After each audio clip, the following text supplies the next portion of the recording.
Okay, today we are going to learn how to use BandLab Education, an awesome classroom-oriented digital audio workstation similar to GarageBand, in which we can create music by using loops or actually playing in original melodies and bass lines and drum beats with our MIDI keyboard. For this project, we are going to be doing projects 1, 2, 3, and 4. We'll start with the first one here, in which we learn just the basics of what I call musical Legos, right? So basically these loops, we're going to be putting them together. They're going to be pre-recorded. We're going to drop them into place. Very easy, and a lot of great choices with BandLab. They're always updating their packs. Really like them a lot. So hopefully by this point you've already created your account. If not, go back into this assignment right here and follow along those directions. There are hyperlinks for BandLab Education. As a reminder, we are in BandLab Education, which is a walled classroom like Google Classroom, unlike BandLab by itself. BandLab is a standalone thing. We are using, again, BandLab Education. So if you're going to search, like do a Google search for that, make sure you always search BandLab Education. There's also a video on that as well too. So let's go ahead and open up project 1 here. We do have our written directions, our video directions here, and also some definitions just to kind of clarify what some of these new words, new vocabulary we'll be learning inside of BandLab Education mean. So following along with our directions, may I suggest that you always highlight whatever direction you're on so you don't lose your place. And this is actually, we're going to start right here. Once we've been added to a class, we're going to go to My Library. So let's go ahead and jump over to My Library. When we click on it, it's right up there. And this is where we are, My Library.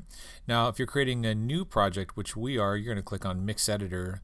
After you save this project, you're going to go back and you will see your saved projects here. If you were to open up that one, you would click on the 3 dots here and choose Open in Mix Editor. So today we're going to start with Mix Editor because we're starting a new track. A lot of options here. We're going to choose Browse Loops. And again, loops are those musical Legos, right? Our 3 loop options are Vibes, Packs, and Loops.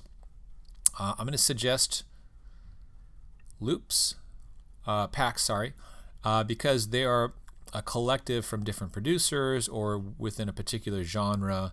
And as you can see, there are literally hundreds. They're putting usually 3, 4, 5 new packs a week, which is just awesome, cutting edge. Love it, and it's free and it's web-based, and this is available on any platform, which is just amazing. So you can look for a particular genre if you want, characteristics, or you can search too. So a lot of my students like lo-fi, short for low fidelity, right? And then you can just kind of see which one looks interesting to you. A lot of people like the this one.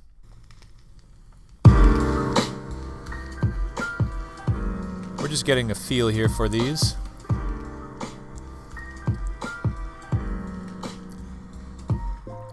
And if you like that, go ahead and click into the pack. Now going back to our directions here, we're going to read and see that we're looking for 4 different types of instruments or parts of a song, essentially, right? These are the musical Legos I keep talking about. The first one we'll be looking for is bass, which is a single note being played or a single pitch being played, and it's generally mid to low pitched. Very similar to the melody, number 3 here, which is a mid or high pitch single pitch instrument. Then we have the harmony, which is going to be 2 or more notes being played together, strummed like a guitar chord or a piano chord. And lastly, non-pitched instruments, which is percussion or drums, or like a drum beat or congas or something like that. So super important to understand that we have to find 4 different parts to really make this sound like a song.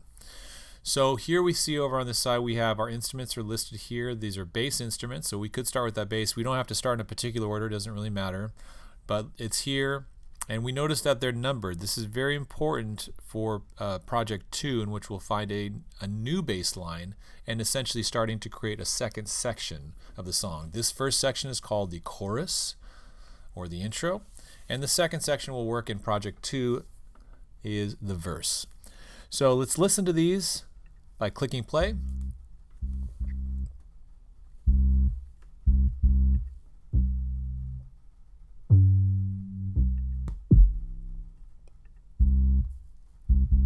So let's say I like number 3. To add it to our play area right here, we will double click it. And now it's over here. You can see the title here.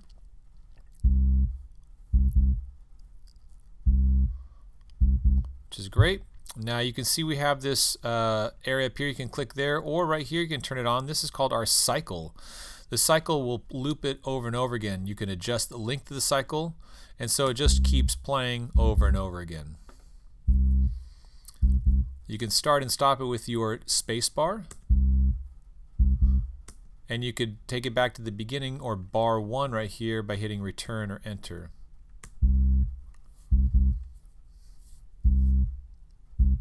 So the name of the pack and the instrument and the numbers right here, and I'd like to go ahead and change this right here. Let's change this just to bass, because this takes care of the bass. We're good with that. Now we're going to find a drum beat. So scroll down. There are 20 bass lines for this particular pack. Lots of great options. Let's listen to drums. Cool. Let's say I like that one. Double click it. Now at this point, we may need to start adjusting. I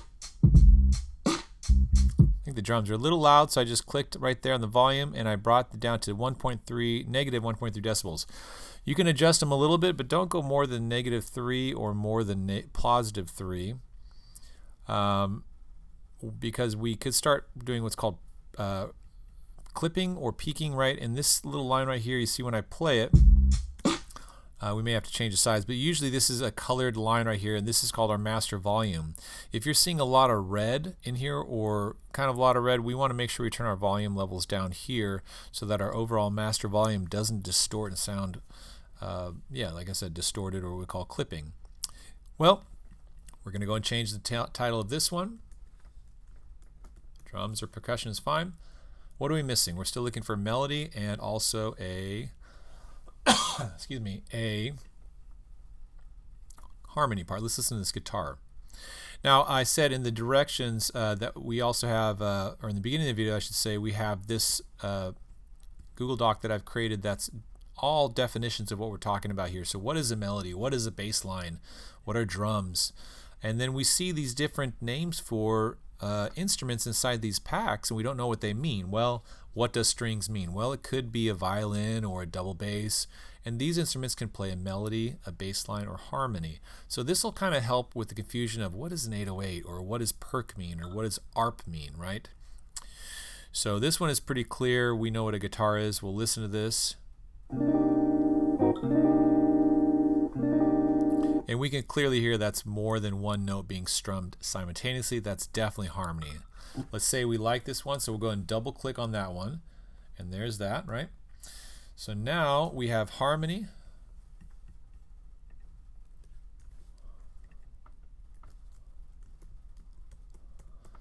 This will make it a lot easier when you add your next track to know exactly where to put the next ones over here for project 2 or the verse. What are we missing? Bass, drums, harmony. That's right. The next thing we need is melody. So maybe these horns will be a good melody.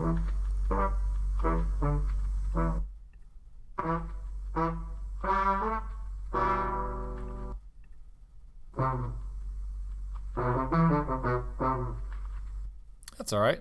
Double click it. And this again would be our what? Melody.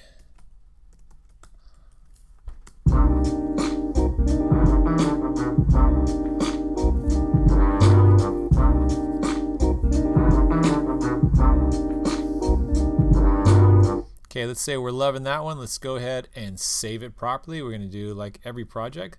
Last name, first name, project name, which is project 1, and click save in the upper right hand corner. It's saved.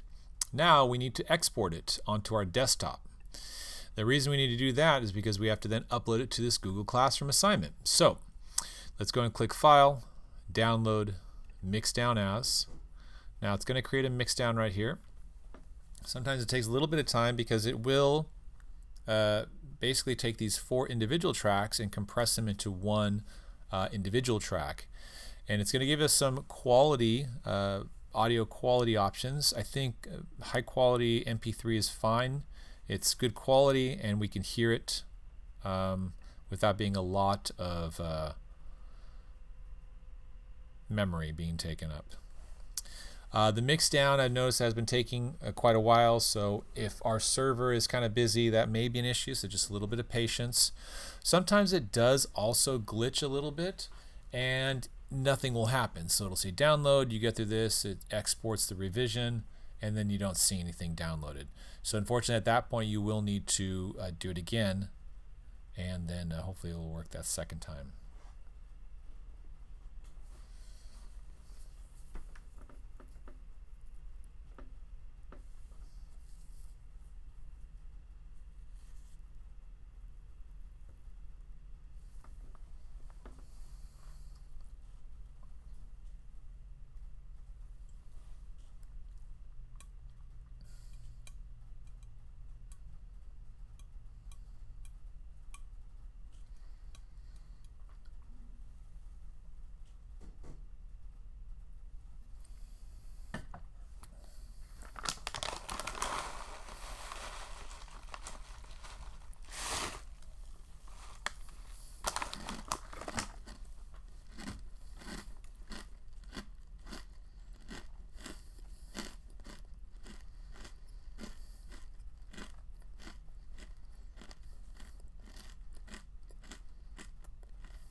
Okay, we can see now that it's downloaded into the bottom left-hand corner here. Now this is for our Apple computers here at school. But if you're doing this on your Chromebook, it'll be saved to either your recents or to your files. So at that point, that's what you would connect it to when you upload it to Google Classroom. If you're here on campus with our Mac computers, move over our window. We're going to drag and drop it to our desktop right there. We'll go back into Google Classroom, open up the assignment. We'll go in here, no work attached, so we're going to go ahead and click, looks like maybe I've already, here we go, add or create. We're going to look for file. Now we can drag it in, that's fine, drag and drop would work. You can also go to recent. Another way you can go is through browse is fine too. And we want to make sure we're looking on the desktop because that's where we export it to, right? And there it is right there, right at the top, or you can always search it as well too. You click open, it's going to upload it, wait for it, and then turn in. That's how we do BandLab Project 1.